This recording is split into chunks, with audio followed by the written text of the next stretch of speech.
ছুটির দিনে সকালবেলা ঘুম থেকে উঠে সবার আগে চলে গেলাম রান্না করে। আগের দিন রাতেই ভেবে রেখেছিলাম যে আজকে হাঁস রান্না করব। আমি রাতেই হাঁসটা ডিপ থেকে বের করে রেখেছিলাম, আর এই হাঁসটা দিয়েছিল আম্মু সবকিছু সুন্দরভাবে প্রসেস করে দিয়ে আমাকে পাঠিয়েছে। তো আমি জাস্ট এখন হাঁসটা ভালো মতো ধুয়ে ক্লিন করে দেন হচ্ছে সব মশলা একে একে দিয়ে দিব। তো মশলার জন্য আমি এখানে বেসিক যা যা আগে মাংসের জন্য, হাঁসের মাংসের জন্য আমি সেইগুলোই ইউজ করছি। তো অ্যাটলিস্ট তো সবাই তো জানেন যে হাঁসের মাংসের মধ্যে আমরা কি আসলে মশলা ইউজ করি।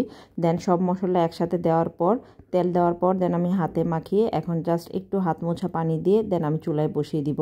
আর চুলায় তো অ্যাজ ইউজুয়াল গ্যাস নাই, যেহেতু 10টা বেজে গিয়েছে। একটা চুলায় জ্বলছে, তো আমি একটা চুলার মধ্যে হাঁসটা বসিয়ে দেন আমি বাসার কাজকর্ম করা শুরু করে দিলাম। ফার্স্টে হচ্ছে আমি কাপড় চোপড়গুলো আগে একটু ভিজিয়ে রাখবো যাতে খালায় এসে ধুতে সুবিধা হয়। দেন আমি কেটলিতে এখন পানি গরম করে নিব, কারণ হাঁসটা যখন কষাবো তখন আসলে আমি ঠান্ডা পানি ইউজ করব না, অল্প অল্প করে গরম পানি দিয়ে দেন হাঁসটা আমি কষাবো। আর দেখেন এই যে গ্যাসের কি অবস্থা, একটা চুলা কিন্তু অলরেডি বন্ধ, আর একটা চুলাতেও গ্যাস একদমই নিবু অবস্থা।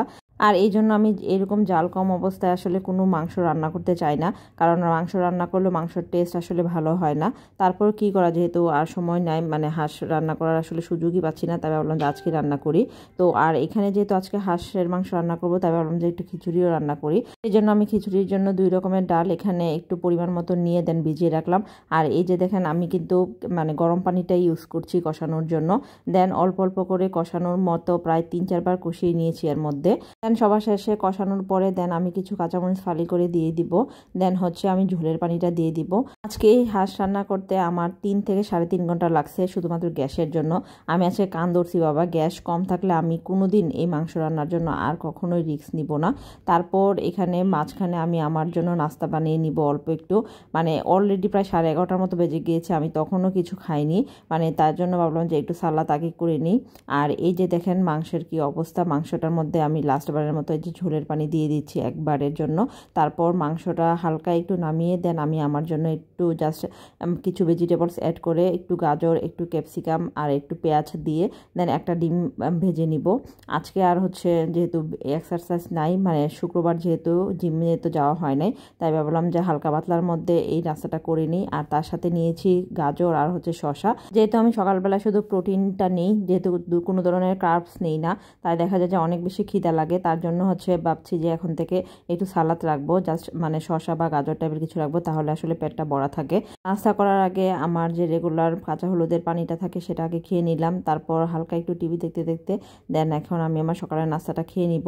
আর এই যে আমার হাজবেন্ড নিচে গিয়েছিল, নিচে গিয়ে ও হচ্ছে সবজি বাজার করতে গিয়েছিল। তো সবজি বাজার তো করে না, নিয়ে আসছে আজ আরেক ভেজাইল্লা কাজ, সেটা হলো এই যে লাউ শাক। তো খালা আসার পর আমি খালাকে ফার্স্টে বললাম যে খালা আপনি লাউ শাকটা সুন্দরভাবে কেটে বুঝে রাখেন, এখন তো আর রান্না করব না, যখন ভালো পরিমাণে গ্যাস থাকে তখন আসলে লাউ শাকটা রান্না করব।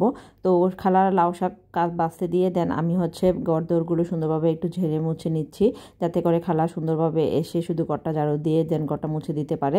তারপর এদিকে হাঁসটা হয়ে যাওয়ার পরে দেন আমি হচ্ছে এখন খিচুড়িটা বসিয়ে দিব।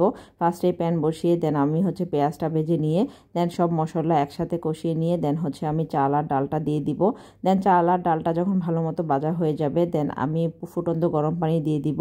আমি এতদিন ধরে একটা বোকামির মতো কাজ করছি যে এতদিন ধরে আমি কোনো ইলেকট্রিক কেটলি ইউজ করি নাই, সবসময় গরম পানি ইউজের জন্য দেখা গেছে যে আমি চুলায় বসিয়ে রাখতাম। যেমন আজকে এই কেটলিটা আমি প্রপার ইউজ করেছি মনে হচ্ছে, তাহলে তো দেখা যায় তো এই যে হাঁসের মাংসের জন্য গরম পানি, তারপর খিচুড়ির জন্য গরম পানির জন্য আমাকে আলাদা করে চুলায় গরম পানি করতে হতো। মাঝে মাঝে কিছু কিছু জিনিস আসলে আমাদের সময় এবং শ্রম দুইটাই আসলে খুব সুন্দরভাবে সেভ করে দেয়।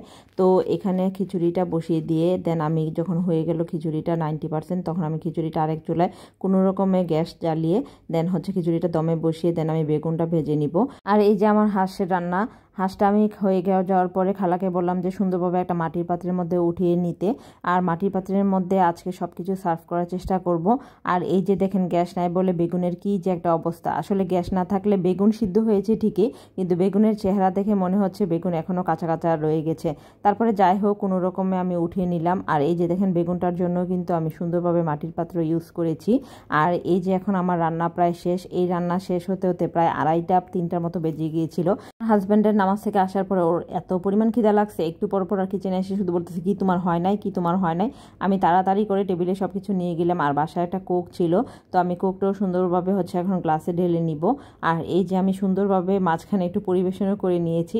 আজকে সব কিছু মাটির পাত্রের মধ্যে আমি সার্ভ করে নিয়েছি। আর এই মাটির পাত্রগুলো কিন্তু একটা আমার কিনা না, দেখা গিয়েছে বেশিরভাগই কিন্তু দইয়ের পাতিল। তো আমি সুন্দরভাবে এগুলোকে মানে ক্লিন করে দেন শুকিয়ে নিয়েছি। আর এই যে দেখেন, আর একটু ডেকোরেশন না করলে তো আসলে খেতেও ভালো লাগে না, এত কষ্ট করে যেহেতু রান্না করেছি। দেন সবাইকে আমি আগে খেতে দিয়ে দিলাম, তারপর একটা প্লেটে আমি আমার জন্য সব কিছু উঠিয়ে নিলাম। এখানে আমি অল্প একটু জলপাইয়ের আচারে নিয়েছিলাম। এই জলপাইয়ের আচারটা দিয়ে এরকম বোনা খিচুড়ি খেতে কিন্তু খুবই ভালো লাগে। আর দেখি তার মাঝে খালা আবার সালাদও কেটে দিয়েছে, তো খালাকেও বললাম যে আমাদের সাথে লাঞ্চ করার জন্য। তো সালাদটা দিয়ে এই যে খিচুড়িটা মাখিয়ে খেতে, আর সাথে আচার, আর সাথে এই যে বেগুন ভাজা, মানে খুবই মজা হয়েছিল। যাক, তারপরও এত কষ্ট করে রান্না করার পর সবকিছু যে মজা হয়েছে এটাই আসলে সার্থকতা। রান্না করা শেষ হতে হতে এতই লেট হয়ে গিয়েছে, আমি আর শাওয়ারও নিতে পারি নাই। আমার হাজবেন্ড বলল যে খাওয়া দাওয়া শেষ করে যায়, তারপর ফ্রেশ হয়েও। আর এই যে আমরা সবাই মিলে এখন খেতে বসে গেলাম। এভাবে দৌড়ঝাঁপের মধ্যে দিয়ে আমার ছুটির দিনের দুপুর পর্যন্ত এভাবেই কেটে গেল।